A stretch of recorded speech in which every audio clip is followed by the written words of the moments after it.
ஸ்டாலின் பணியிலேயே அதிமுக பொதுச் செயலாளர் எடப்பாடி பழனிசாமி தனது மாவட்ட செயலாளர்களுக்கு அமைச்சர் பதவி குறித்த அதிரடி எச்சரிக்கையை விடுத்திருக்கிறார். வாக்குப்பதிவிற்கு இன்னும் சில மணி நேரங்களே இருக்கக்கூடிய நிலையில் எடப்பாடியின் இந்த கடைசி நிமிட செக் அதிமுக வட்டாரத்தில் பெரும் பரபரப்பை ஏற்படுத்தியிருக்கிறது. இதுகுறித்து எக்ஸ்க்ளூசிவ் செய்தி நமக்கு கிடைச்சிருக்கிறது. அதை பற்றி இங்கே சுருக்கமாக பார்க்கலாம். சமீபத்தில் திமுக தலைவர் ஸ்டாலின் முக்கிய உத்தரவு ஒன்றை தன்னுடைய கட்சி நிர்வாகிகளுக்கு பிறப்பித்திருந்தார். அதில் திமுக மட்டுமல்லாமல் நம்முடைய கூட்டணியில் போட்டியிடும் கட்சிகளின் வெற்றிக்காகவும் உழைக்க வேண்டும். அவர்களும் ஜெயித்தால்தான் 200 இடங்கள் வெற்றி என்கிற இலக்கை அடைய முடியும். தோழமை கட்சிகள் மீது எந்த கருத்து வேறுபாடுகளும் கூடாது. தோழமை கட்சிகள் தோற்றால் அந்த தோல்வி அக்கட்சிக்கான தோல்வி மட்டுமல்ல, திமுகவின் தோல்வி என்பதாகத்தான் எடுத்துக்கொள்வேன் என்று திமுக மாற்றிகளும் மாவட்ட பொறுப்பாளர்களும் ஏற்கனவே உத்தரவிட்டிருக்கிறார் திமுக தலைவர் மு க ஸ்டாலின். இந்த நிலையில் ஸ்டாலினின் பாணியில் நேற்று முதல் அதிமுகவின் மாற்றிகள் ஒவ்வொருவராக தொடர்பு கொண்டு கடைசி கட்ட எச்சரிக்கையை கொடுத்து வருகிறாராம் அதிமுக பொதுச் செயலாளர் எடப்பாடி பழனிசாமி. மாற்றிக்குகளை தொடர்பு கொண்டு பேசும் எடப்பாடி பழனிசாமி, இந்த முறை ஆட்சியை கைப்பற்ற வேண்டிய கூடுதல் கட்டாயத்தில் நாம் இருக்கின்றோம். என்னை விட தங்களுக்கு அதிகம் தெரியும். ஒவ்வொரு மாவட்டத்தில் இருக்கக்கூடிய அனைத்து தொகுதிகளிலையும் அதிமுக போட்டியிடவில்லை. மாவட்ட வாரியாக கூட்டணி கட்சிகளும் பிரித்து கொடுத்திருக்கிறோம். ஆனால் மாவட்டத்தில் அதிமுக போட்டியிடும் தொகுதிகளில் மட்டும்தான் மாற்றிக்குகளும் பொறுப்பாளர்களும் கவனம் செலுத்துவதாகவும், கூட்டணி கட்சிகள் போட்டியிடும் தொகுதிகளில் கவனம் செலுத்தவில்லை என்றும் தனக்கு புகார்கள் வருகின்றன. கூட்டணி கட்சி தோற்று போனால் அது எதிரிகளுக்கும் துரோகிகளுக்கும் தான் வெற்றியை கொடுக்கும்.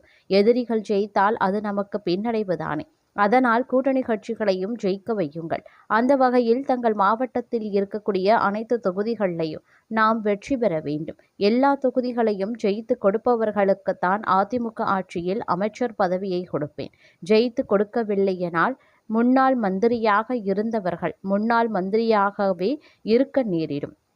இதை மனதில் வைத்துக் கொள்ளுங்கள் என்று எச்சரிக்கை செய்திருக்கிறாராம் எடப்பாடி பழனிசாமி. அது மட்டுமல்ல, இனி இருக்கும் சில மணி நேரத்தில் கடைசி கட்ட பணிகளில் தீவிரம் காட்டுங்கள். தலைமை ஏற்கனவே அறிவுறுத்தியபடி கடைசி கட்ட பணிகளில் பலர் அலட்சியம் காட்டுவதாக தெரிகிறது.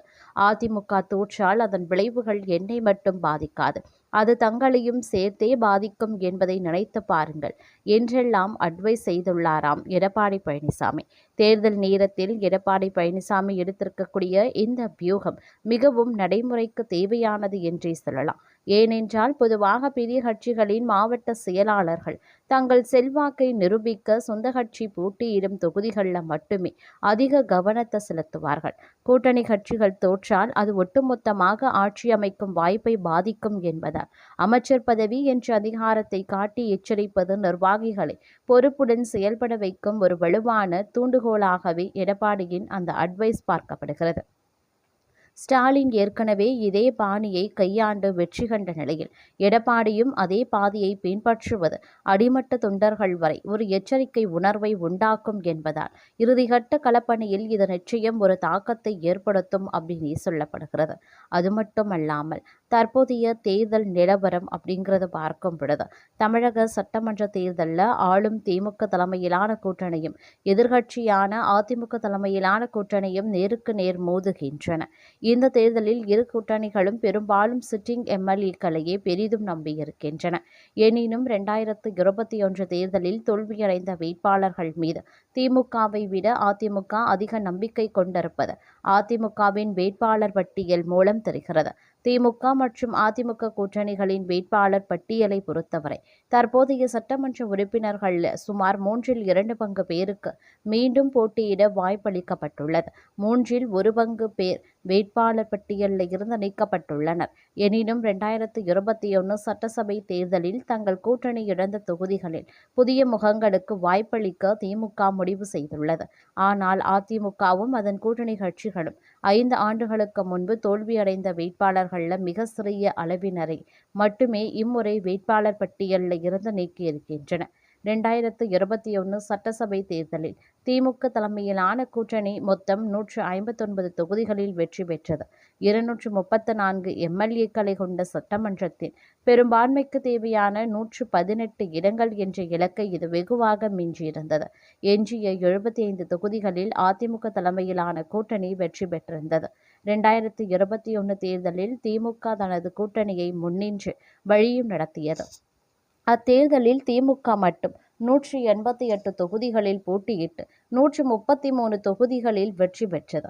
திமுக கூட்டணியில் இடம்பெற்றிருந்த பல சிறிய கட்சிகள் திமுகவின் சின்னத்திலேயே போட்டியிட்டன. மற்ற கூட்டணி கட்சிகளை பொறுத்தவரை காங்கிரஸ் கட்சி 25 தொகுதிகளில் போட்டியிட்டு 18இல் வெற்றி பெற்றது. விசிக 6 தொகுதிகளில் போட்டியிட்டு 4இல் வெற்றி பெற்றது. இடதுசாரி கட்சிகளான சிபிஐஎம் மற்றும் சிபிஐ ஆகியவை தலா 1 தொகுதிகளில் போட்டியிட்டு தலா 2இல் வெற்றி பெற்றிருந்தன.